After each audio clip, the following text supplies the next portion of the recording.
Hello students, आज parts of speech को आगे बढ़ाते हुए हम नए पार्ट्स ऑफ स्पीच को पढ़ेंगे। That is an adjective. Adjective जिसको हिंदी में विशेषण कहते हैं। Adjective modify noun and pronoun. Modify और डिस्क्राइब वो शब्द जो संज्ञा या सर्वनाम की विशेषता बताते हैं, वो जो है एडजेक्टिव के नाम से जाने जाते हैं। कुल मिला के विशेषता, अब विशेषता की बात करें तो कोई भी गुण या अवगुण, अच्छाई या बुराई, सभी बातों को जो शब्द डिस्क्राइब करता है नाउन या प्रोनाउन की, वो जो है एडजेक्टिव कहलाता है। जैसे देखिए उदाहरण में लिखा है, हमने बात कर रहे हैं हम दैट इज़ कार। ठीक है, यहाँ दैट इज़ कार बात करनी है हमें कार की, और यहाँ कार के साथ एक चीज़ हमने जोड़ी है दैट इज़ फास्ट। तो ये जो फास्ट वर्ड है ये कार को डिस्क्राइब कर रहा है, मॉडिफाई कर रहा है। कार है पर कैसी है? फास्ट है। तो ये क्या है? कार की क्वालिटी है। तो जो वर्ड क्वालिटी डिफाइन करेगा वो एडजेक्टिव कहलाएगा। तो यहाँ पे वर्ड जो फास्ट है ये जो है एन एडजेक्टिव है, और कार नाउन है। नाउन किसी एक वस्तु का नाम है, एक वाहन का नाम है ये कार। तो ये जो है इस तरीके से एडजेक्टिव जो है वो मॉडिफाई करता है नाउन या प्रोनाउन को। अब यहाँ और अच्छे से समझने के लिए हमें देखना होगा कि ये जो आर्टिकल्स हैं आपके ए, एन और द, ये जो है आर्टिकल्स भी एडजेक्टिव की तरह यूज़ होते हैं। क्यों? क्योंकि आर्टिकल भी किसी वर्ड को एम्फसाइज करने के लिए, विशेष रूप से दर्शाने के लिए यूज़ किए जाते हैं। यहाँ देखिए 3 आर्टिकल हैं, ए, एन एंड द। अगर हम डॉग की बात करते हैं, डॉग जो कि एक ब्रीड है, एक जानवर है, और ये जानवर को हम स्पेसिफाई कर रहे हैं एक डॉग। तो ये जो वर्ड एक है ये हमने उसको स्पेशली डिफाइन करने के लिए कहा है कि जो जानवर जो है वो संख्या में एक है। तो ये आर्टिकल एडजेक्टिव की तरह यूज़ हुआ है। उसकी बात देखिए, गर्ल है, गर्ल के साथ हैप्पी है, खुश है, लड़की है, लड़की का खुश होना उसकी विशेषता है, और उस लड़की खुश है को डिफाइन कर रहा है आर्टिकल द। तो यहाँ पे the happy girl article use किया। ऐसे ही एप्पल, एप्पल के साथ यूज़ किया है एन एप्पल। कुछ एप्पल्स बहुवचन में, then we are using some apples, few apples. तो ये जो है फ्यू पीपल, ये जो हैं ये सभी क्या हैं? आर्टिकल जो है वो एडजेक्टिव की तरह यूज़ हो रहे हैं। उसके साथ साथ नंबर्स जो होते हैं, गिनती जो होती है, वो भी एडजेक्टिव की तरह यूज़ होती है। जैसे बुक्स की बात कर रहे हैं और बुक्स के साथ हम लिख देंगे कि 5 बुक्स हैं। तो ये जो 5 नंबर है ये बुक्स को डिफाइन कर रहा है, मॉडिफाई कर रहा है, डिटर्मिन कर रहा है।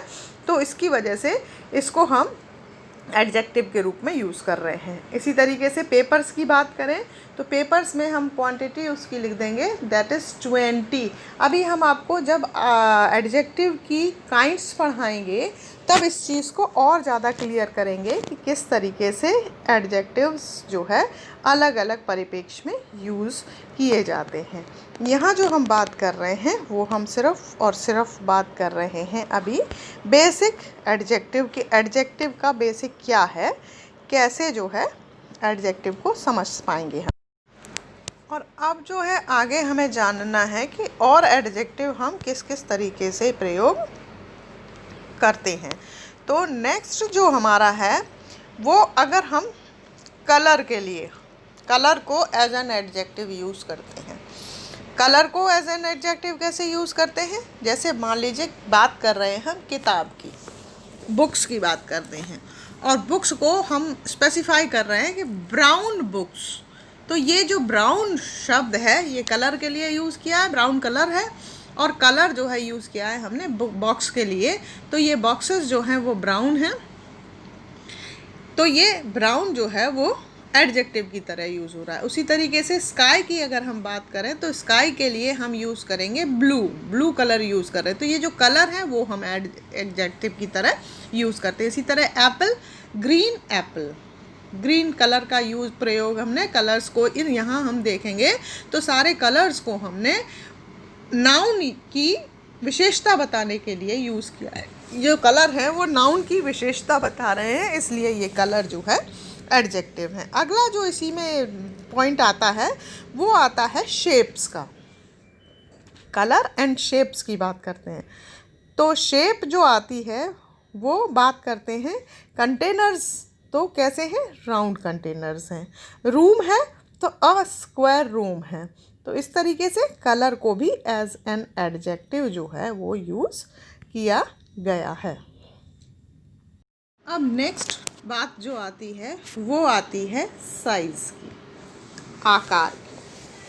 तो आकार को किसी भी नाउन या प्रोनाउन के आकार को डिफाइन करने वाला शब्द जो है वो एडजेक्टिव की तरह यूज़ होता है। एग के लिए टाइनी वर्ड यूज़ किया है। गोरिल्ला के लिए ह्यूज वर्ड यूज़ किया है। तो ये एडजेक्टिव जो है वो साइज़, एडजेक्टिव आर साइज़। ये देखिए सभी क्वालिटीज़ ही बता रहे हैं। जितने भी बातें हैं, आर्टिकल वो क्वालिटी बताता है, नंबर वो क्वालिटी बता रहा है, कलर क्वालिटी बता रहा है, शेप क्वालिटी बता रहा है नाउन या प्रोनाउन की, और एडजेक्टिव जो है साइज़ जो है बता रहा है, तो वो भी एडजेक्टिव ही है। Tiny egg, huge gorilla. इसके बाद बात करते हैं एडजेक्टिव जो है वो कंडीशन की। एडजेक्टिव जो होता है वो कंडीशंस भी होती हैं, स्थितियां भी होती हैं। मनुष्य है, आदमी कैसा है? फ्राइटेंड है, डरा हुआ है। डरना क्या है? ये एक मानसिक स्थिति है, मेंटल स्टेट है, इसकी कंडीशन है जो आदमी डरा हुआ है। तो ये आदमी की ही क्वालिटी है, हालांकि मनोभावना है, कंडीशन है, लेकिन ये कंडीशन है किसकी? उस व्यक्ति की है। तो वो कुछ ना कुछ विशेषता उस व्यक्ति की ही विशेषता को उजागर कर रही है, उसकी कंडीशन। तो एडजेक्टिव जो होते हैं वो कंडीशन भी होते हैं। और एनर्जेटिक डॉग के लिए एनर्जेटिक वर्ड यूज़ किया है। ये भी कंडीशन है कि वो ताकतवर है कुत्ता। सिली बिहेवियर, व्यवहार के लिए यूज़ किया है, और व्यवहार कैसा है? बेवकूफ़ी भरा हुआ व्यवहार है। तो ये जो है एडजेक्टिव जो है वो क्या है? कंडीशंस। Adjective are conditions. तो इस तरीके से कितने एडजेक्टिव्स बता दिए आपको? आर्टिकल हो गया, नंबर हो गया, कलर हो गया, साइज़ हो गया, और जो है वो कंडीशन हो गया। तो इस तरीके से एडजेक्टिव जो है यूज़ होता है। अब एडजेक्टिव को और भी किन तरीक़ों से डिफ़ाइन कर सकते, कैसे यूज़ करना होता है एडजेक्टिव, किस तरह से विशेषण जो है सेंटेंस में प्रयुक्त होते हैं। ये पहली चीज़ है, adjective can also be a phrase. कथन, जैसे कि इसमें देखिए, a cat with orange fur is always in the driveway. Cat, अब कैट की विशेषता क्या बता रहा है? विद ऑरेंज फर, जिसके रोएं जो है वो ऑरेंज कलर के थे, वो हमेशा जो है रास्ता जब कोई ड्राइव करता है तो रास्ते में होती है वो। तो ये फ्रेज़ जो है वो एज एन एडजेक्टिव यूज़ हुई है। तो फ्रेज़ भी एडजेक्टिव हो सकती है। साइज़ हो गया, शेप हो गया, कलर हो गया, कंडीशन हो गई, आर्टिकल हो गए, और इसके साथ साथ एक नई चीज़ जो है वो एडजेक्टिव जो है वो फ्रेज़ भी एडजेक्टिव हो सकता है। दूसरी चीज़ क्लॉज, क्लॉज भी एडजेक्टिव हो सकता है। कैसे? Everyone who wants to go need to get on the bus. हर कोई व्यक्ति, हर कोई व्यक्ति, कैसे हर कोई व्यक्ति? जो wants to go, जाना चाहता है। व्यक्ति की विशेषता क्या है? व्यक्ति चाहता है जाना। तो ये क्लॉज जो है wants to go, ये एडजेक्टिव होगा इस सेंटेंस में, और everyone के लिए यूज़ किया गया है। नीड टू गेट ऑन बस, तो वो ज़रूरी है कि वो जाकर बस में बैठ जाए। तो यहाँ पे ये क्लॉज जो है वो एडजेक्टिव है। अब बात करते हैं पार्टिसिपल की। Participle can also B an adjective, जैसे कि the flashing lights were cameras. यहाँ बात हो रही है लाइट की, और लाइट को कैसे बताया जा रहा है? फ्लैश करती हुई, जलती हुई। तो जो फ्लैशिंग पार्टिसिपल है ये लाइट्स के लिए यूज़ किया गया है। तो यहाँ पर पार्टिसिपल भी एडजेक्टिव ही है। तो लाइट्स वर कैमरास, जो चमकती हुई रोशनी थी, लाइट्स थी, वो जो है क्या थी? वो कैमरास थे। अब और गहराई में चलते हुए देखते हैं कि एडजेक्टिव जो है उसका क्या यूज़ है और कैसे यूज़ है, रूल्स क्या हैं इसके। तो रूल नंबर 1 जो है, adjectives usually come before the noun they describes. विशेषण जो शब्द होता है वो हम ज़्यादातर, not always but usually, come before the noun, जिस संज्ञा की विशेषता बता रहा होता है शब्द, वो उसी संज्ञा से पहले, ज़्यादातर मामलों में उसी नाउन के पहले जो है लिखा जाता है। एडजेक्टिव को लिखने का रूल जो है, एडजेक्टिव जो यूज़ किया जाता है वो यूजुअली उस नाउन से पहले यूज़ किया जाता है जिसे वो डिफ़ाइन कर रहा है, डिस्क्राइब कर रहा है। जैसे यहाँ देखिए एग्ज़ाम्पल में, यहाँ बात हो रही है मैन की, आदमी की, और मैन कैसा है? Tall man, the tall man. तो ये जो टॉल है ये विशेषता बता रहा है आदमी की। तो मैन नाउन है, मैन की विशेषता को टॉल शब्द ने डिफाइन किया है। तो ये जो टॉल वर्ड है ये जस्ट बिफोर मैन हम यूज़ करेंगे। उसके बाद बात करते हैं द ब्लैक कैट। कैट की बात कर रहे हैं, और कैट है कैसी? ब्लैक कलर की है। तो जो ब्लैक को हमने यूज़ किया है वो कैट से जस्ट पहले यूज़ किया है।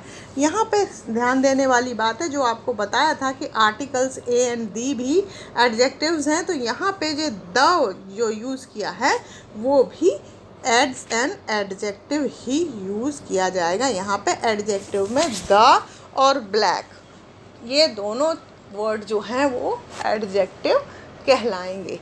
तो वो शब्द जो विशेषता बताता है वो ज़्यादातर जिस व्यक्ति की या जिस वस्तु की या जिस स्थान की विशेषता को बता रहे होते हैं वो जस्ट बिफोर, उससे जस्ट पहले ही यूज़ किया जाता है। Rule number. अब नेक्स्ट की बात करते हैं हम कि नेक्स्ट रूल इसका क्या है एडजेक्टिव को यूज़ करने का। तो जो नेक्स्ट रूल है,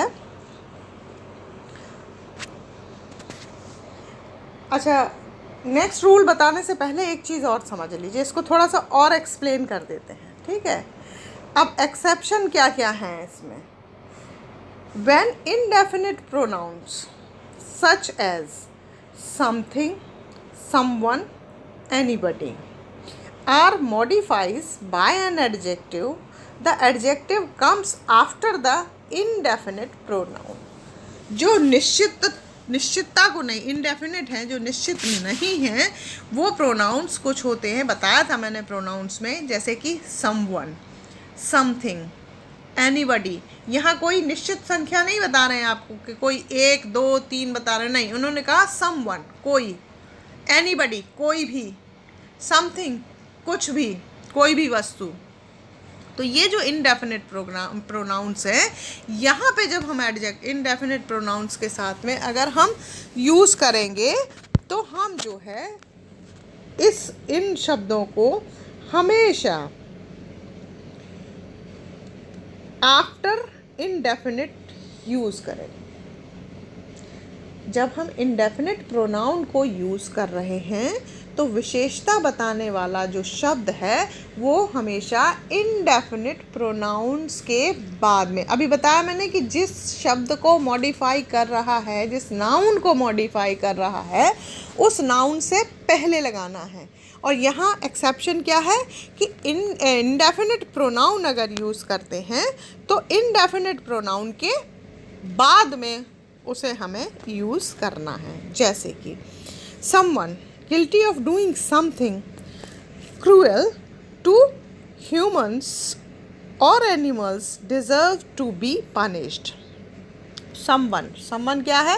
indefinite pronoun है, और इसकी someone की विशेषता क्या बता रहा है? guilty, कैसा है? दोषी जो है।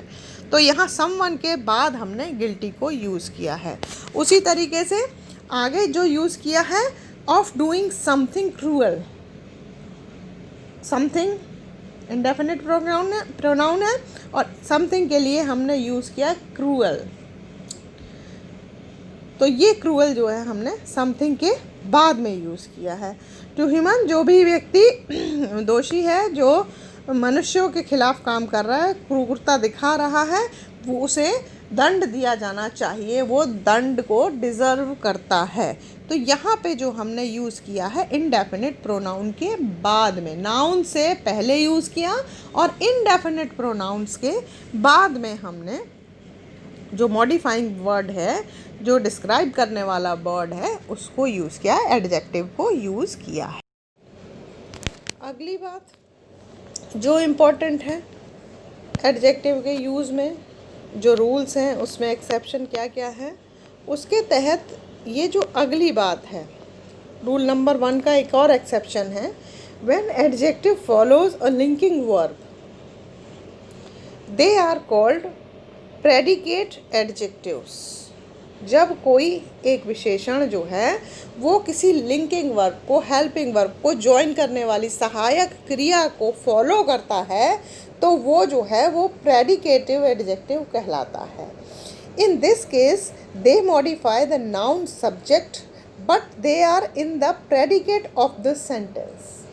तो ये जो शब्द होते हैं प्रोनाउन, ये जो एडजेक्टिव्स होते हैं, ये जो है सब्जेक्ट को एज अ नाउन तो ये डिस्क्राइब करते हैं, लेकिन जो सब्जेक्ट के बाद प्रेडिकेट होता है, ये उसका प्रयोग जो है प्रेडिकेट में किया जाता है। ये नाउन से पहले यूज़ नहीं होते हैं। कब? जब फॉलो कर रहे होते हैं किसी लिंकिंग वर्ब को। जब एडजेक्टिव किसी लिंकिंग वर्ब को, सहायक क्रिया को फॉलो कर रहे होते हैं तो ये प्रेडिकेटिव एडजेक्टिव कहलाते हैं। और ये जो है जिस नाउन जो कि सब्जेक्ट होता है उसके लिए प्रयोग किए जाते हैं, लेकिन ये प्रेडिकेट में यूज़ किया जाता है। इनका यूज़ जो है वो प्रेडिकेटिव यूज़ होता है। उदाहरण के लिए देखिए, जुआना इज़ ब्यूटीफुल। जुआना के लिए ब्यूटीफुल वर्ड यूज़ किया है, लेकिन यहाँ पे इज़ जो है वो लिंकिंग वर्ब है, वो जो है आपकी ऑक्सिलरी है, इसलिए इसको फॉलो कर रहा है ब्यूटीफुल। तो ये जुआना जो है, ब्यूटीफुल जो है, ये एडजेक्टिव जो है प्रेडिकेटिव एडजेक्टिव कहलाएगा। इसी तरीके से Ahmad looks handsome. Ahmad looks जो है दिखना, और फर्स्ट फॉर्म है, पास्ट इंडेफिनिट टेंस है, तो ये इसके लिंकिंग वर्ब के बाद यूज़ हो रहा है। तो अहमद दिखता है कैसा? अच्छा दिखता है, सुंदर दिखता है, हैंडसम दिखाई देता है। तो ये जो है एडजेक्टिव प्रेडिकेटिव एडजेक्टिव कहलाएगा। विशेषता तो ये जो है सब्जेक्ट की ही बताएगा, लेकिन प्रेडिकेट के साथ इसको हमें प्रेडिकेट ऑफ द सेंटेंस होगा। ये सब्जेक्ट और प्रेडिकेट दो चीज़ें अभी तक आपने पढ़ी होंगी सेंटेंस मेकिंग में। अगर सेंटेंस को हम दो पार्ट्स में डिवाइड करते हैं तो सेंटेंस जो है या तो सब्जेक्ट होता है या एक पार्ट सब्जेक्ट होता है, दूसरा प्रेडिकेट होता है। तो यहाँ ये जो एडजेक्टिव है ये यद्यपि सब्जेक्ट के लिए यूज़ किया गया है बट प्रेडिकेटिव यूज़ है, that's why it is the predicative subject, predicative adjective. और ये जो है लिंकिंग वर्ब्स के को फॉलो करेगा, लिंकिंग वर्ब के बाद में यूज़ किया जाएगा। अब नेक्स्ट इम्पॉर्टेंट बात, अब सब्जेक्ट और प्रेडिकेट हो गया। अब जो नेक्स्ट इम्पॉर्टेंट बात जो है एडजेक्टिव के लिए हमें ध्यान रखने वाली है वो जो है वो है another exception of rule number 1। पहला रूल जो हमने बताया था कि नाउन से पहले ही रखा जाना है, एक एक्सेप्शन और है। ये है adjective clauses and phrases follow the noun they modify. जो क्लॉज और फ्रेज एडजेक्टिव के रूप में यूज़ कर रहे हैं वो जो है वो नाउन को मॉडिफाई करेंगी और वो फॉलो करेंगी नाउन को। जैसे a woman who works in my office is not here today. Noun क्या है? वुमेन, महिला। महिला के बारे में ही हमने ये क्लॉज यूज़ किया है, who works in my office. तो ये तुरंत बाद में, वुमेन के तुरंत बाद में, क्योंकि नाउन को फॉलो करना है इस फ्रेज़ को, क्लॉज को और फ्रेज़ को। तो ये जो है हमने तुरंत के तुरंत वुमेन के तुरंत बाद इसको यूज़ किया है और उसके बाद not, is not here today, वो यहाँ पर नहीं है। दूसरा एग्जाम्पल देखिए, you can wear the suit in the closet. यहाँ सूट जो है, पहनने वाला सूट, कपड़ा, इसके बारे में बात कर रहे हैं और इसी के लिए हमने adjective in the closet use किया है। तो हमने ये जो है जस्ट आफ्टर, इस सूट के तुरंत बाद हमने इस फ्रेज़ को रखा है। तो इस तरीके से जो भी एडजेक्टिव क्लॉज या फ्रेज़ हम यूज़ करते हैं वो जिस नाउन को मॉडिफाई करती है उस नाउन के तुरंत बाद में ही इसको रखती, तुरंत बाद में ही इसको। अब हम बात करेंगे एडजेक्टिव और उसकी डिग्रीज़ की। तो डिग्रीज़ को बताने से पहले बता दिया आपको कि कहाँ हमें बाद में यूज़ करना है और कहाँ हमें जो है एडजेक्टिव को पहले यूज़ करना है, नाउन से पहले या नाउन प्रोनाउन के बाद में किन किन जगहों पर हमें यूज़ करना है। ये यहाँ पे मैंने पहला रूल आपका क्लियर किया। एनी वर्ड, फ्रेज और clause that modifies a noun और a pronoun is an adjective. Simple सी बात है, कोई भी शब्द, फ्रेज या क्लॉज जो मॉडिफाई करती है किसी नाउन या प्रोनाउन को वो एक विशेषण शब्द होता है, वो एक एडजेक्टिव होता है।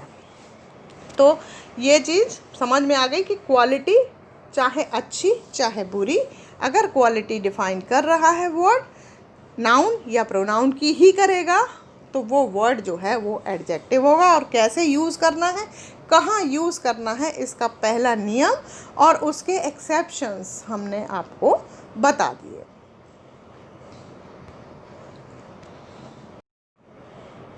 अब ये तो सही है कि एडजेक्टिव हमने बता दिया कि वो वर्ड जो मॉडिफाई करेगा नाउन या प्रोनाउन को, वो जो है वर्ड जो है, चाहे वर्ड हो चाहे फ्रेज हो चाहे क्लॉज हो, वो जो है एडजेक्टिव कहलाएगी। अब हमें बात करना है कि adjective has 3 forms depending on the number of nouns being described और कंपेयर्ड। विशेषता यदि एक व्यक्ति की बताई जा रही है तब तो ठीक है, लेकिन अगर विशेषता बताने के लिए किसी 2 या 2 से अधिक व्यक्तियों को कंपैरिजन में रखा गया है, तुलनात्मक रूप से बताया गया है और फिर उसके बाद ये निकाला जा रहा है कि कौन जो है नंबर 1 पे है, नंबर 2 पे है, नंबर 3 पे है।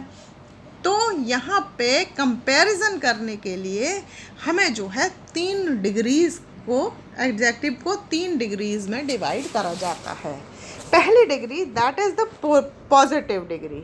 पॉजिटिव डिग्री की बात करते हैं तो पॉजिटिव डिग्री में जब हम एडजेक्टिव को लिखेंगे वो तब लिखेंगे जब हम किसी एक व्यक्ति की बात कर रहे हैं, क्योंकि पॉजिटिव डिस्क्राइब्स वन, एक व्यक्ति को या वस्तु को या स्थान को या जिस भी नाउन या प्रोनाउन को किसी एक के बारे में उसकी विशेषता को बताते हुए हम बात कर रहे हैं तो हम जो है पॉजिटिव डिग्री यूज़ करेंगे।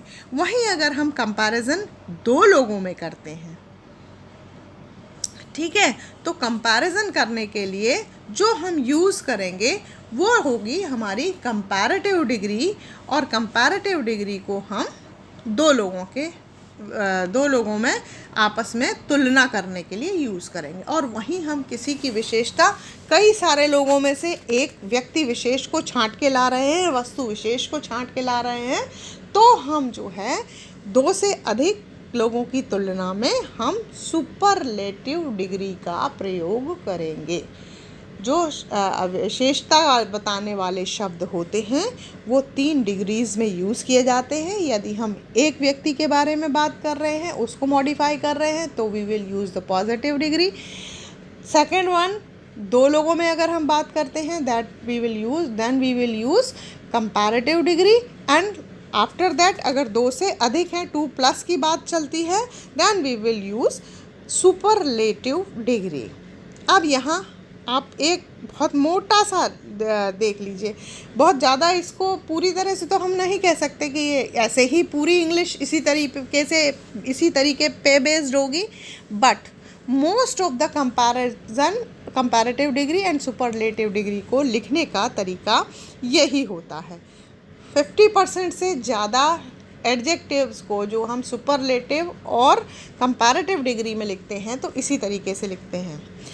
कंपैरेटिव डिग्री में हम जो शब्द है उसके साथ ER लगा देते हैं, और 2 लोगों के कंपैरिजन को शो करने के लिए हम देन का प्रयोग करते हैं, THAN, देन का हम प्रयोग करते हैं। जैसे टॉल की बात करें, लंबे की बात करें, तो 2 लोगों में अगर हम बात करेंगे, जैसे हम कहेंगे राम लंबा है तो राम इज़ टॉल।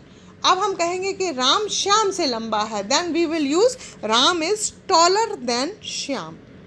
ये जो वर्ड टॉलर है इसे टॉल में ही ER हमने यूज़ किया है और देन का प्रयोग किया है। तो देन अगर लगा है इट मीन्स 2 लोगों का कंपैरिजन है।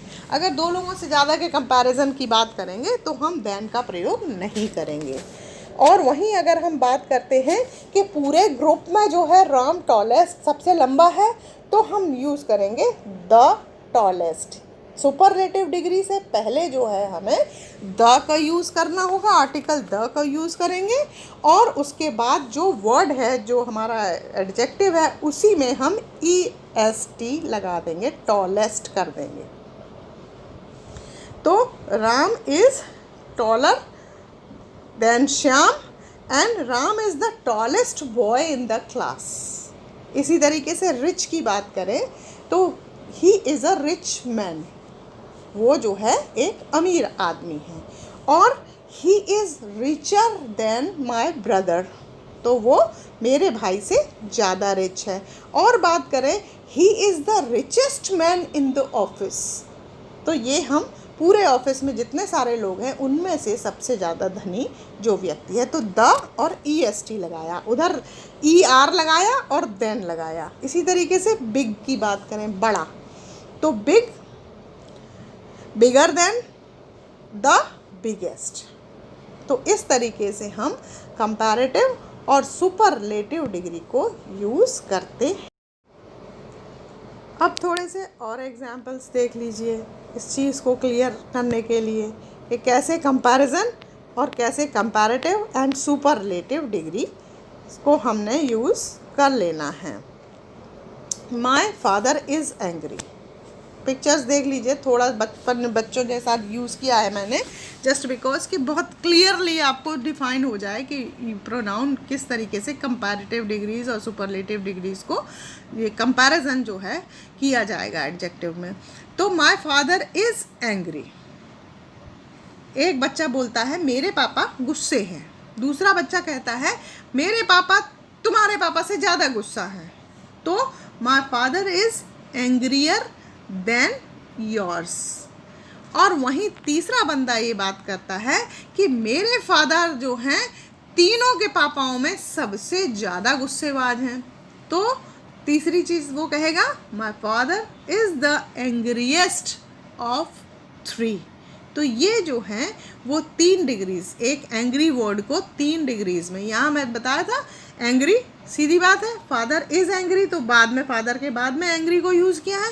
यहाँ एंग्री में ही ER लगाया है, और चूंकि 2 लोगों का कंपैरिजन है then we will use than, तो मैंने देन यूज़ किया।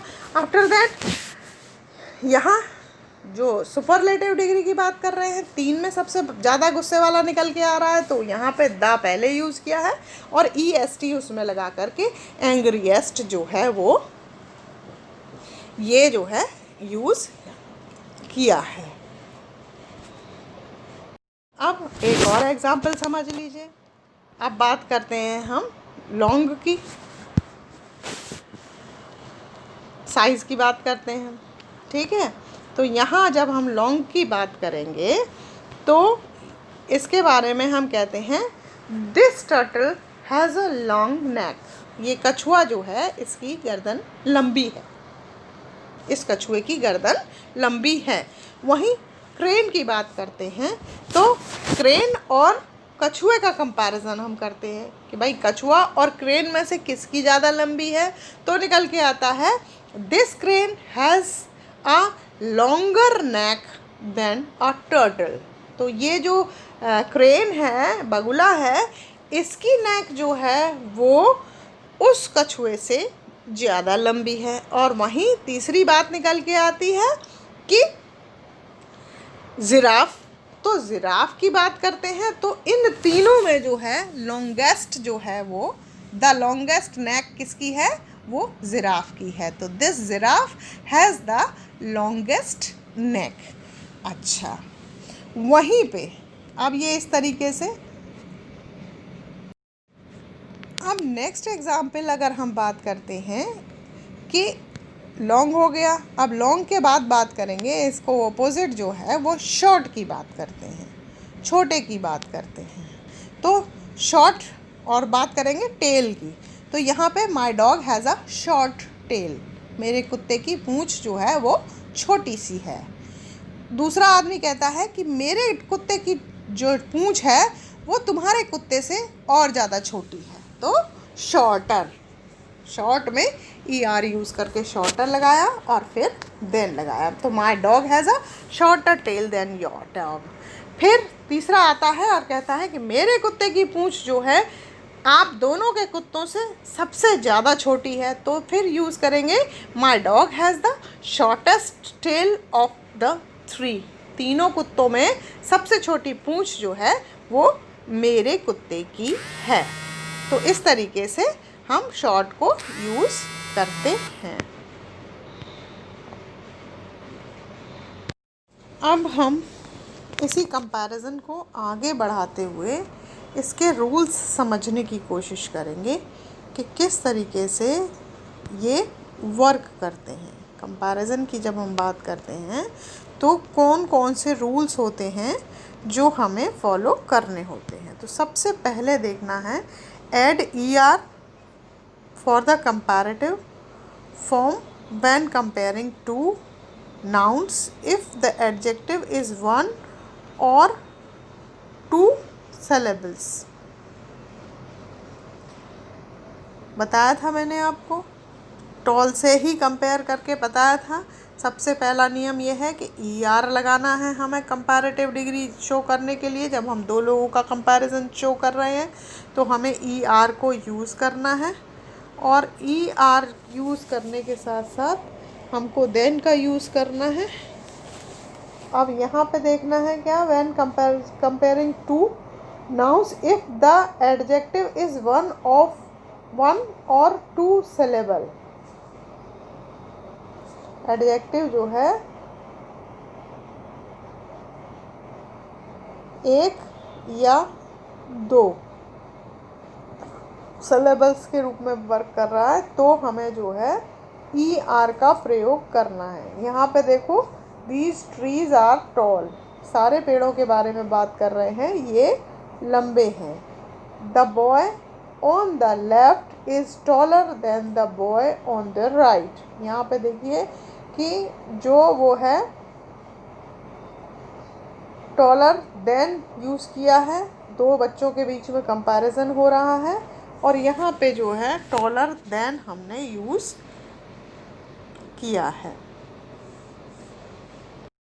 अब नेक्स्ट रूल, जो अभी कंपैरिजन के लिए एक बात हमने आपको मोटी सी बताई कि हमने जो है, जो हमारी एडजेक्टिव है उसमें ही हमने ई आर को यूज़ कर दिया, और ई आर को यूज़ करने के बाद हमने उसके साथ देन को यूज़ कर दिया। अब अगर हमें कुछ वर्ड्स हैं जहाँ ई आर हमें यूज़ नहीं करना है, तो अब हमें वहाँ क्या करना है। ये रूल कंपैरेटिव फॉर्म का है, add more for to the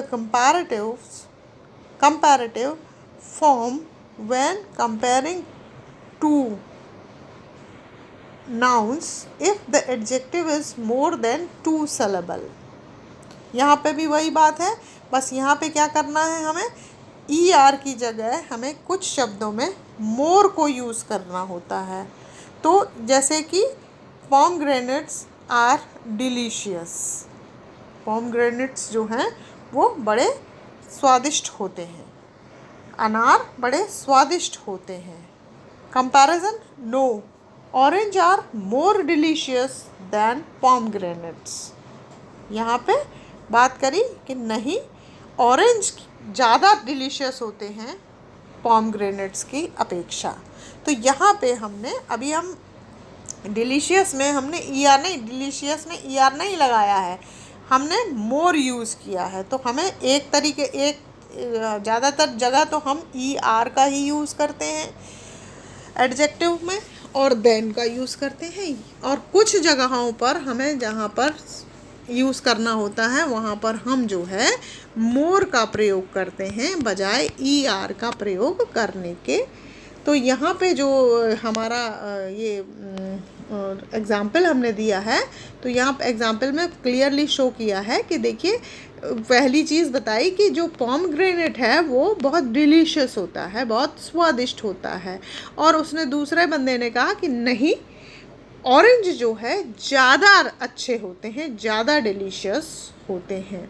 तो इस तरीके से दो फ्रूट्स का कंपैरिजन है, और दोनों फ्रूट्स में निकल के आ रहा है कि ऑरेंज जो है वो ज़्यादा डिलीशियस है। तो यहाँ डिलीशियस के साथ में हमने मोर को यूज़ किया है, ई आर को यूज़ नहीं किया है। तो दो तरीके हैं कंपैरिजन शो करने के, एक तो मोर को लगा के हम एडजेक्टिव लिखते हैं, और दूसरा जो है हम एडजेक्टिव में ई आर का प्रयोग करते हैं, और चूँकि दो लोगों का कंपैरिजन है तो देन का यूज़ होना है इसके साथ में। तो इस तरीके से हम कंपैरेटिव विद डिग्री को यूज़ करते हैं।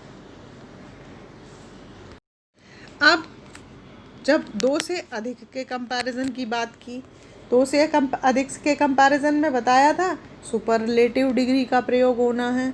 सुपरलेटिव डिग्री जिसमें दो से अधिक लोग हैं, और दो से अधिक लोगों में से एक सबसे अच्छा निकल के आ रहा है। कई सारे में ग्रुप में से दो से अधिक लोगों का समूह है, और उसमें से कोई सर्वश्रेष्ठ चुन के आ रहा है।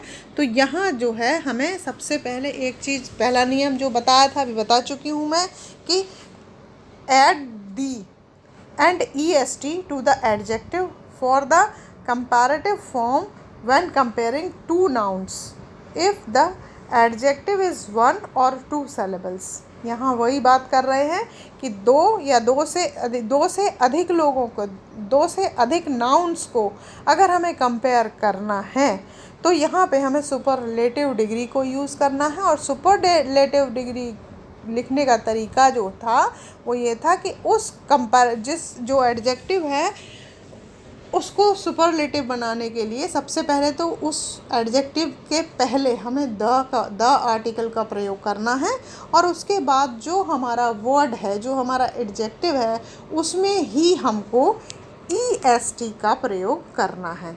आपको बताया था टॉलेस्ट, पिछला उदाहरण मैंने दिया था टॉलेस्ट, और यहाँ पे अगला एग्जाम्पल जो मैं दे रही हूँ that is this is fast, this car is fast. ये कार जो है तेज़ चलने वाली है। और जब बात करते हैं कि फास्टेस्ट की बात करते हैं तो now, this car is the fastest car in the world. सारे संसार में जितनी गाड़ियां हैं उनमें ये कार जो है सबसे तेज़ है। यहाँ देखिए आप, फास्ट में EST लगाया है, फास्टेस्ट हो गया है, और वहाँ पे फास्टेस्ट से पहले हमने द का यूज़ किया है। तो इस तरीके से एक पहला तरीका सुपरलेटिव डिग्री को फॉर्म करने का, लिखने का। अगला तरीका जो सुपरलेटिव डिग्री मेंशन करनी है, अगर हमें EST का प्रयोग नहीं करना है, जैसे वहाँ पे ER का प्रयोग नहीं करना था तो हमने यूज़ किया था मोर। यहाँ पर जब हमें कुछ शब्दों में जिनमें हमें EST का प्रयोग नहीं करना है तो हमें जो यूज़ करना होगा दैट इज़ मोस्ट। मोस्ट जो है वो सुपरलेटिव डिग्री है मोर की। तो मोस्ट जो है at the most for the comparative form when comparing two nouns. जब दो से अधिक नाउन का कंपैरिजन करा जा रहा है और adjective is more than 2 syllables, then जो है we will use the word most for superlative degree. वही उदाहरण फिर से लेते हैं कि पामग्रेनेट्स आर डिलीशियस। पामग्रेनेट्स जो हैं, अनार जो है, बड़े स्वादिष्ट हैं। और वहाँ हमने क्या कहा था, ऑरेंज इज़ मोर डिलीशियस। यहाँ हम उसी उदाहरण को लेके चलते हैं और यहाँ देखिए now, oranges are the most delicious fruit of all the fruits in the world. यहाँ पे बात की कि नहीं, सारे संसार में जितने फल हैं उनमें सबसे ज़्यादा स्वादिष्ट फल जो है वो ऑरेंज है। तो यहाँ पे द मोस्ट को हमने यूज़ किया है पूरे वर्ल्ड के उनमें द बेस्ट चूज़ करने के लिए। तो इस तरीके से हमें मोर की जगह मोस्ट को यूज़ करना है सुपरलेटिव डिग्री में। द का यूज़ करना है, वहाँ मोर देन करना था, यहाँ द मोस्ट को यूज़ हमें करना है सुपरलेटिव डिग्री फॉर्म करने के। अब इसी तरीके से नेक्स्ट एग्जाम्पल समझते हैं सुपरलेटिव डिग्री को ही फॉर्म करने के लिए। तो नेक्स्ट बात जो हम करेंगे, जिसमें हमें 2 से अधिक लोगों को कंपेयर करना है और एक सबसे बड़ा सबसे अच्छा निकालना है, तो उसके लिए जो रूल है वो है the most for the comparative form when comparing 2 nouns. Same चीज़, Baahubali is an exciting movie. Baahubali जो है ये नया अगला एग्जाम्पल है, इसको मेंशन करा है इसमें कि बाहुबली जो है वो बहुत अच्छी पिक्चर है, बहुत उत्साह देने वाली पिक्चर है। इसी को अगर हम बात करेंगे कंपैरिजन और सारी फिल्मों के साथ करेंगे तो इधर जो सुपरलेटिव डिग्री में यूज़ किया है, Titanic is the most exciting movie I have ever seen. Baahubali exciting movie है, लेकिन जो टाइटैनिक मूवी है वो मैंने जितनी भी फिल्में देखी हैं, जितनी भी मूवीज़ देखी हैं, उन सब में सबसे ज़्यादा एक्साइटिंग जो मूवी है वो बाहुबली है। तो यहाँ पर भी द मोस्ट का प्रयोग किया है। अब कुछ कॉमन सी बातें हैं जो हमें समझनी है कि कैसे कैसे सिंगुलर और प्लूरल जो है हमने यूज़ करना है। वचन, एक वचन और बहुवचन में किस तरीके से हमें यूज़ करना है, कुछ कॉमन सी बातें होती हैं। Adjectives usually do not have plural forms. ज़्यादातर केसेस में ऐसा होता है, अधिकतर ये होता है कि जो एडजेक्टिव्स होते हैं वो प्लूरल फॉर्म्स में नहीं लिखे जाते हैं। जैसे कि the black dogs are barking every night when I go to sleep. Adjective क्या है? ब्लैक है। नाउन में तो प्लूरल यूज़ किया है, डॉग्स है, लेकिन ब्लैक्स डॉग्स नहीं करेंगे हम। ब्लैक को प्लूरल फॉर्म में नहीं लिखेंगे। हमें क्या करना होगा?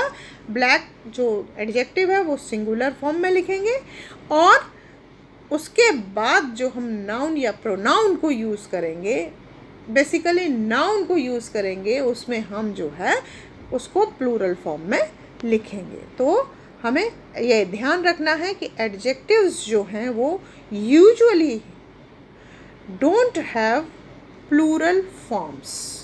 ज़्यादातर केसेस में एडजेक्टिव जो होते हैं वो बहुवचन में नहीं लिखे जाते हैं। अब अगली बात करते हैं कि आगे हमने कैसे यूज़ करना है। अब डिमॉन्स्ट्रेटिव की बात करते हैं, अगर हम एडजेक्टिव्स को आगे बढ़ाते हुए, कि आगे अब हमें कौन सा रूल अप्लाई करना है कि हमारी इंग्लिश जो है वो करेक्ट रहे। यहाँ जो है एक्सेप्शन एक है। एक्सेप्शन ये है कि डिमॉन्स्ट्रेटिव एडजेक्टिव्स जैसे दिस, दैट, दोज और दीज, ये जो है यहाँ पे जब डिमॉन्स्ट्रेटिव प्रोनाउंस को हम यूज़ करते हैं तब हम यूज़ कर सकते हैं सिंगुलर और प्लूरल। मसलन अगर हम सिंगुलर नंबर को यूज़ करेंगे तो हम लिखेंगे that this hat is mine, that hat is yours. इसको हम प्लूरल में लिख देंगे these hats are mine, those hats are yours. This is the exception. पहले आपको बताया कि ये जो है प्लूरल फॉर्म्स में यूज़ नहीं होंगे, लेकिन एक्सेप्शन ये है कि डिमॉन्स्ट्रेटिव अगर आता है तब हम जो है दिस का दीज और दैट का दोज लिखते हैं। This is an exception. तो इस तरीके से एडजेक्टिव का बेसिक जो है वो ये यहाँ तक है आपका, कि बेसिक एडजेक्टिव का क्या मतलब होता है और किस तरीके से हम उसको फॉर्म करते हैं। अब नेक्स्ट जो हमारा सेगमेंट आएगा उसमें हम ये डिफ़ाइन करेंगे कि एडजेक्टिव्स की जो है वो काइंड्स क्या होती हैं, कितने प्रकार के होते हैं एडजेक्टिव।